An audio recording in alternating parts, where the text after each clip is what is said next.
Hi everyone, I'm Eddie and welcome back to our basic tech tips. Today we're going to be talking about brakes. So with brakes, the main maintenance items you'll find are the brake pads and the brake rotors. When checking your brake pads, measure the thickness of the brake pad surface against the rotor. It should be a minimum of 2 millimeters. Some brake pads will have wear indicator lines that you can see. Once those wear down, the brake pad's due for replacement. Here's a comparison of a worn brake pad and a new brake pad. You'll see on the worn one, the surface is worn down almost to the metal. Once you get below that minimum thickness, your braking power is going to be reduced drastically.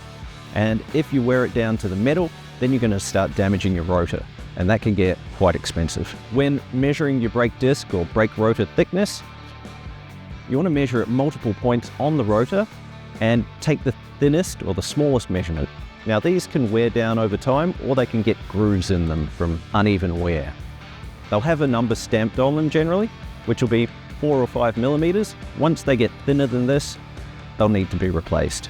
If it doesn't have a number stamped on the rotor, then you'll find that in your service manual. So next time you're about to go for a ride, give your brake pads and rotors a quick check. It could save your life. Remember, if you need new brake pads or rotors, check out AMX Superstores. They've got everything you need for your ride. AMX Superstores, Australia's biggest motorcycle accessories retailer.